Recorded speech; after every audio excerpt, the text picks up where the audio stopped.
Welcome to Sabbatical 101. My name is Bethany Walensky, and I'm an associate professor at Michigan State University. I had a life-changing sabbatical, and I'm on a mission to help fellow academics do the same. This podcast is a resource for all things academic sabbaticals. Each episode will provide you with inspiration and insight into the sabbatical planning process, regardless of your institution, discipline, length of sabbatical, or where you plan to sabbatical. I'm so excited to have you along for the ride. Hey everyone, welcome to this episode of Sabbatical 101. Today my guest is Alison Hooper, who's a recently tenured associate professor and who was actually the first client to sign up for my Reignite program. So we worked together to plan her first sabbatical, which is starting as this episode is being published. So in this episode, Alison talks about what she has planned for her spring 2025 sabbatical and about which aspects of the program were most beneficial to her as she created her sabbatical plan. And if you're interested in any of the things that Alison mentions in this episode, I would encourage you to head over to my website, www.bethanywalensky.com, where you can find lots more resources about planning your own sabbatical. And in the show notes, I'll also link my sabbatical purpose guide, which relates to what Alison shares about creating her guiding principles. And I'll also put in a link to episode 14 of the podcast, which is about identifying the purpose of your sabbatical. I hope you enjoy the conversation. Hey, Alison, I'm so excited to talk about your sabbatical. Great to be here. So before we get started, do you mind just introducing yourself briefly and say a little bit about the work that you do? So I am an associate professor of early childhood education at the University of Alabama, and I've been here since 2017. I started this position right out of my PhD, and I do research in early childhood education, specifically childcare access and quality, mostly home-based childcare. And I do a lot of my research in partnership with the state agencies here in Alabama that oversee early childhood education. Great. And so I'm also in the early childhood world. So we knew each other before we connected about your sabbatical. But if you think back to the first time we talked about your sabbatical plans, do you remember, I think that was in May 2024 and your sabbatical starts in January 2025. Do you remember what you were thinking about your sabbatical when we first connected and maybe what challenges you were facing when it came to planning your sabbatical? Yeah, so I think I knew I was excited for it, but it seemed very abstract. So like this thing, I'm not really sure what I'm supposed to do to get ready for it. I'm not even sure what I'm supposed to do like while it's happening. It seemed like it might make sense to do some planning, but I wasn't even sure what that looked like. I think at that point it seemed really far away. Yeah, and it kind of was. So you enrolled in the program, I think back in May or June, and then we didn't get started working on planning your sabbatical until this fall. So it's not to say that you have to start thinking that early, but you were just one of the ones who, fortunately for me, jumped on the bandwagon and decided to do it. So what made you decide to enroll in the program? Well, one reason was I had worked with an academic coach pre-tenure and found that extremely helpful for helping me kind of prioritize my writing and identify some boundaries that I maybe needed to set and get some help carrying that out. So like I did not need to be sold on the benefits of coaching. So right away, I thought that that sounded really helpful. And then also, I have really good mentors. But I think one place where they are maybe not as strong is stopping working. So like when I think about my closest mentors, I haven't really seen them take up a sabbatical, partially because they're involved in a lot of grant-funded work. And just like I'm involved in grant-funded work. And so sometimes it's like, it's not a good time. I have these ongoing projects, so like I'm not going to stop. So because of that, I knew I might want to seek someone else out for some support around planning the sabbatical. And I knew my own tendencies too towards overworking, staying really involved in things. So I thought some external accountability would probably be helpful. Yeah, that makes sense. And I don't know if you had this experience, but I remember, in all my conversations, many of my conversations with my colleagues about their sabbatical and people that I trust and are really good mentors to me, so many of those, the recommendations would be, well, I didn't do this, but you should do this. And so it was almost these stories of like, here's the wisdom that I gained the hard way, or here's what I think you should do, but I'm not necessarily doing that in my own career. So it becomes a little hard to like hold on to those recommendations because you don't see it modeled for you. Right. No, I agree. So it's helpful to hear those things, kind of cautionary tales, but it's also, I think, important to hear from people who maybe had a successful sabbatical or was like, look what I was able to do, and here's why it was great, and here's how I made it happen. Yeah. So which aspects of the program did you find most beneficial? So I think I found all the aspects beneficial. I think Well, that's so kind. it's true.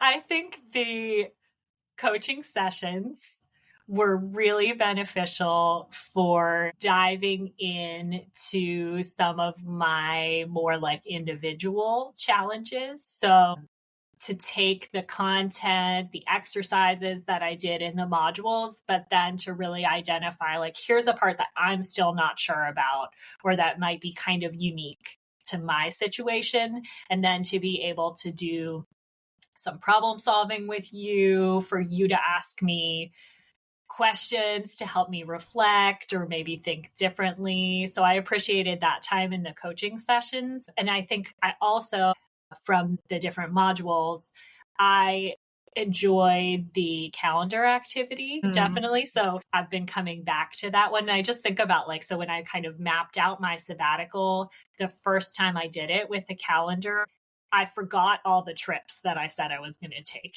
I was like, I want to visit my family and I want to take a vacation. And so the first time I mapped out kind of my projects and my writing, I left all of that out.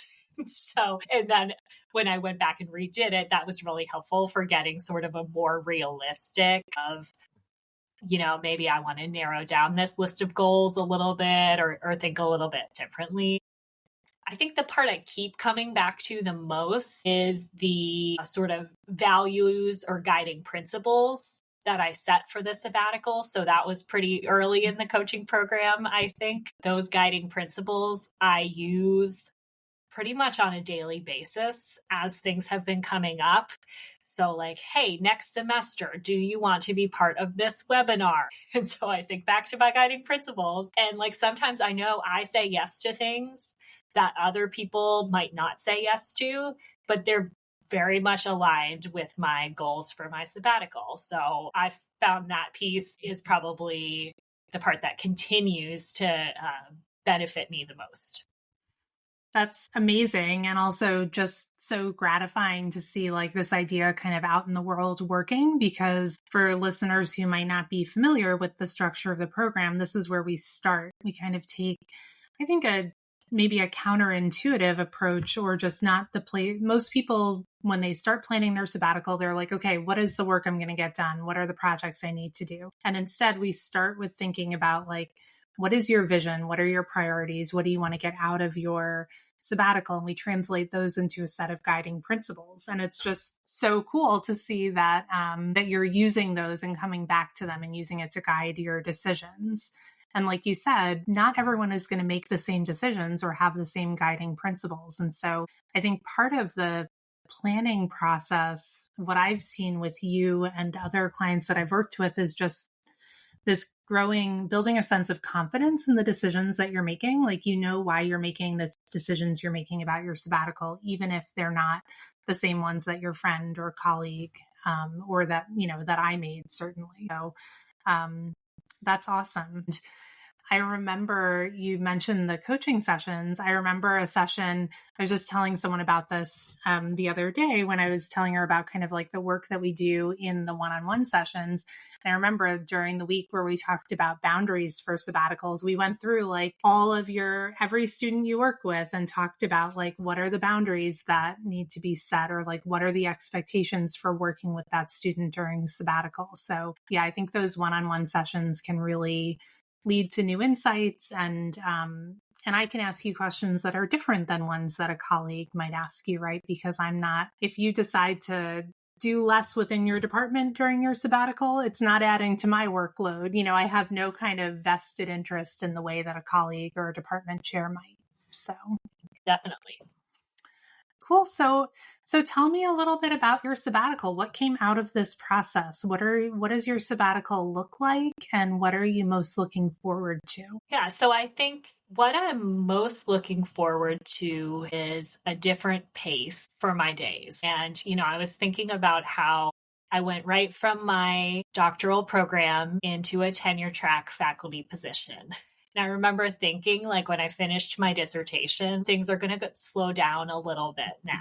And they did not. And so, then it's just a mad rush towards tenure, more or less. And then after tenure, I thought things might slow down. They have not, because I had so much already in the works, and it doesn't just stop. So a part of why I'm taking my sabbatical kind of as early as I could is because I just really feel this need to stop at the pace that I'm going now.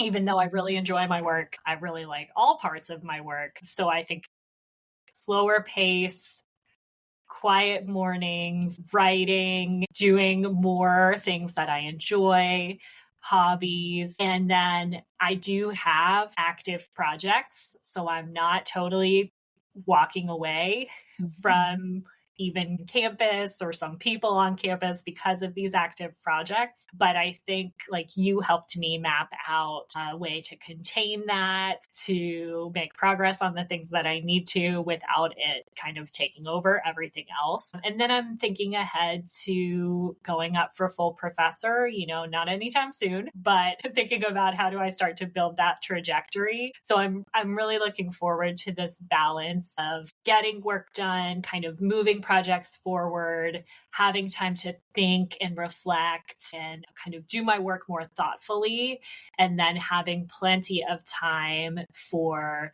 quiet and rest and movement and fun as well.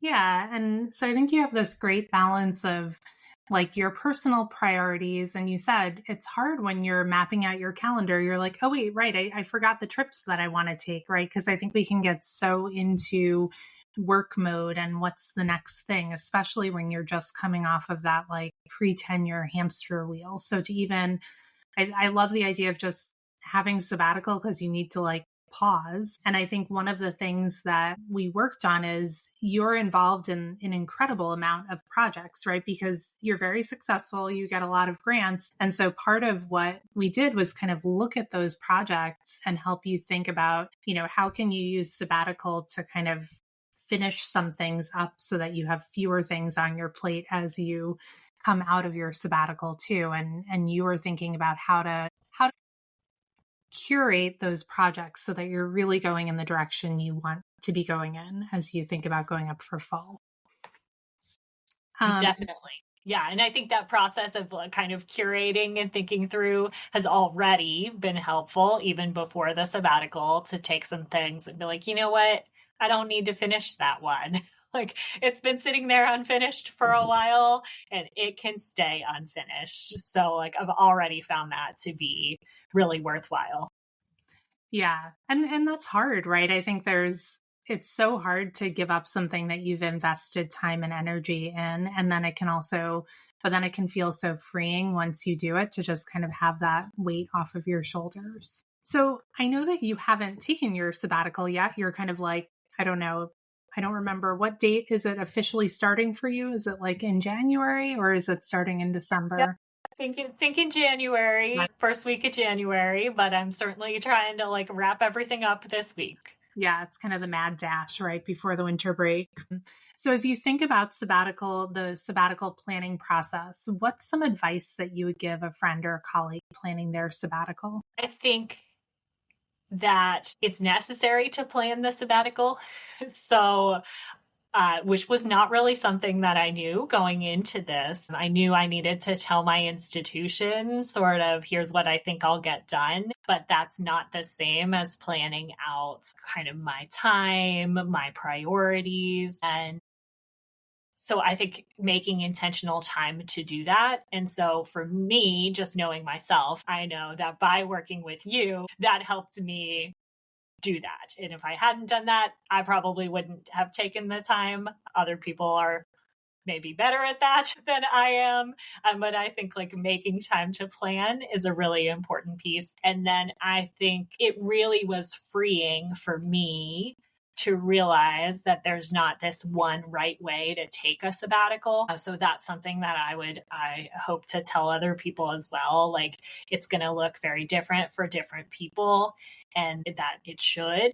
And that wasn't necessarily something that I knew. You know, I had this image of the sabbatical, like you go to Europe and you write a book and you do a lot of thinking all day long. So realizing that like your sabbatical can look different ways depending on what your goals are, I think is good advice. Yeah, there's not kind of I think the Instagram worthy sabbatical is the one we think of, right? That's kind of exotic, but it can feel really disappointing then if that's not the right sabbatical for you, or you wanted that sabbatical and it's not the one you're able to take. And so I love this idea of, really owning the sabbatical that's right for you and realizing that there are lots of different ways to have a successful sabbatical. And it's probably going to look very different for each person because each of us needs something different by the time we get to our sabbatical. So, well, Alison, it's been so great to hear about your experience in the program. And I'm so excited about your sabbatical. And I can't wait to hear how it all goes when we check in while you're on sabbatical. I hope you found this episode of Sabbatical 101 helpful and inspirational as you think about your own sabbatical. If you want to read more about sabbaticals or get even more support for planning your own life-changing sabbatical, head over to my website, www.bethanywolinsky.com, to read my blog and for more information about my sabbatical coaching program.